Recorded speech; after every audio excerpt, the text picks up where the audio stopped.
O cristianismo, ele nasce como uma religião universalista. O cristianismo nasce como uma religião coercitiva, como uma religião que, na verdade, irá subjugar todos os povos. Por que que tem em Marcos, Mateus e Lucas, ide por todo mundo pregai o meu evangelho a toda criatura? Aquele que crê será salvo, o que não crê será condenado. Era o domínio de Roma, onde Roma chegava, ou aceitava de fato o império, ou era banho de sangue.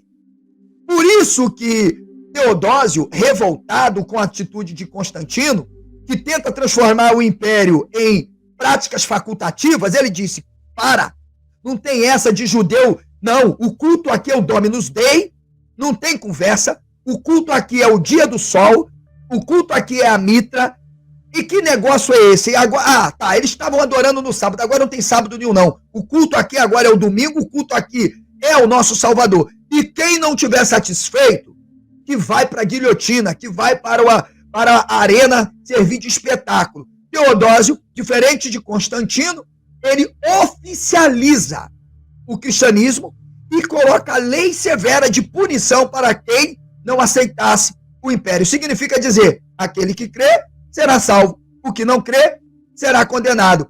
Por que o crer e por que o ser condenado?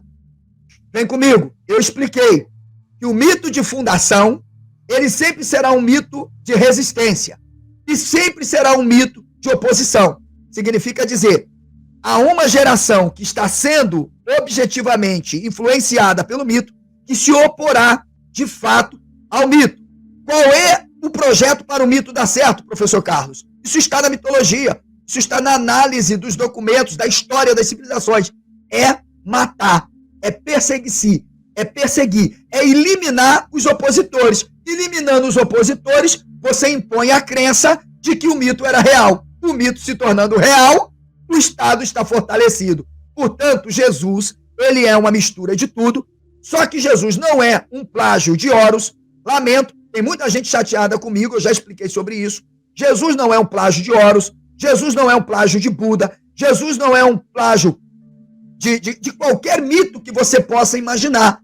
Ele é simplesmente um produto de uma cultura, de uma época, de um tempo em que os escritores estão, de alguma forma, transformando esta figura em algo enigmático capaz de influenciar uma audiência a aceitá-lo como tal, mesmo que isso represente o domínio dos imperadores.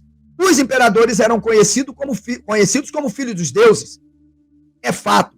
Quando Jesus ele usa o filho do homem, quem está escrevendo sabe qual era o conceito para os judeus de filho do homem, o conceito enoquista de filho do homem. Mas os romanos também sabiam qual era o conceito de filho do homem. É por isso que os textos são uma combinação em que Tito envia o filho do homem, Vespasiano envia o filho do homem, que é Tito. Eu expliquei isso ontem. E eu expliquei também que o Espírito Santo não é Espírito Santo porque não é uma pessoa. Espírito é uma força, é uma potência.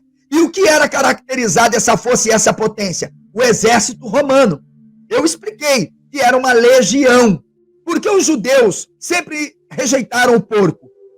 Não é porque o porco era impuro, porque o porco era símbolo da opressão romana. E os judeus conheciam, evidentemente, a força desse poder. E é por isso que a ideia de não comer carne de porco foi interpretada na sua literalidade, onde judeus não comem carne de porco. Mas a grande verdade é que quando constituíram não comereis carne de porco, existe um simbolismo muito maior por trás de tudo isso, que é, de fato, a ignomia acerca do que representava os poderes, evidentemente, militares, sobretudo dos romanos. Inclusive o símbolo da legião romana, a 10ª legião, era o quê? O porco. Então você tem que entender como, de fato, o mito ele vai sendo constituído como mito de fundação. Ditos de Jesus, tirados, evidentemente, do enoquismo, dos manuscritos do Mar Morto. Aliás, Jesus vai até em Código de Hammurabi. Que isso, professor? Você não sabia, não? Olho por olho, dente por dente. Ué, mas ele não era um analfabeto? Como é que ele sabia disso? Ok? Jesus vai na lei romana de Rômulo. Como assim, professor?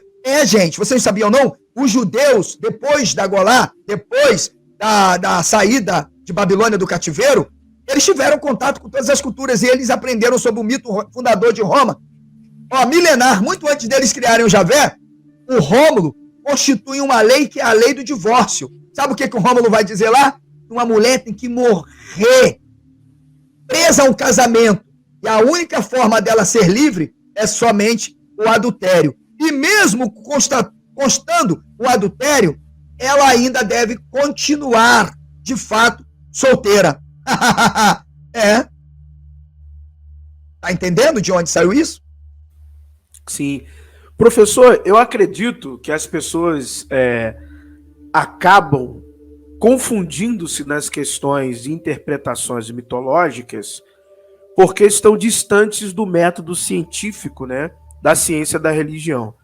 E aí acabam não entendendo as questões da fenomenologia da psique humana, de fazer as projeções, né, não só na vida como na literatura.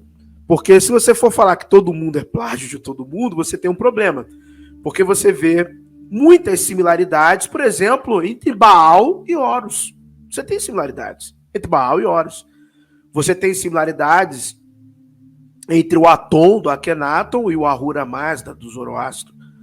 Então, a questão, a gente tem que entender que a psique humana, ela tem essa capacidade de projetar baseado naquilo que, às vezes, ela nem está conscientemente tendo a memorização daquilo, mas aquilo que gravou no inconsciente dela.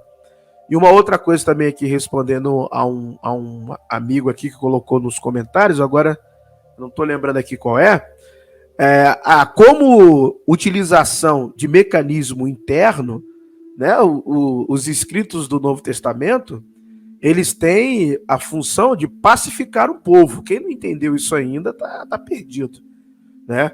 A questão era a força vinha, a pancada vinha. O exército, a pancada, o império. Depois que a pancada vinha, agora você tem que amar o outro aí, agora você não pode pegar a mulher do outro, não. Agora você tem que amar como a ti mesmo. Mas isso era depois da avalanche.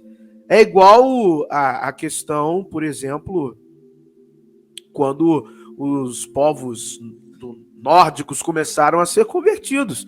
Os caras eram convertidos à força, na pancada, né? Eles invadiram terras britânicas, depois o contrário foi acontecendo e o batismo era no afogamento. Ninguém lia nada, ninguém conhecia nada.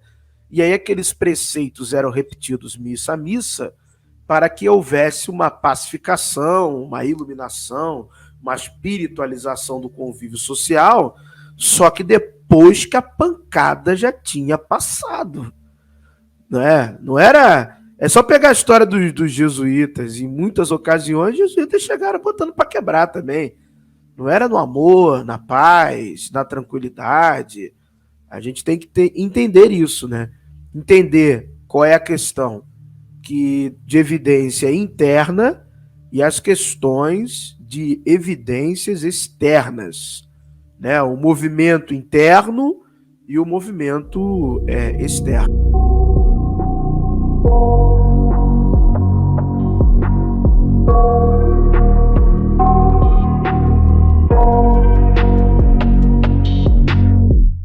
I got nightmares in my head, I fear that the thoughts build up until I can't hear, that my mind fills up into a creature, and it haunts me somewhere much deeper. Anxiety, filling up every space, no privacy. And silently, it could build and build until you finally see, whoa, it's taking over, damn no closure, moving closer.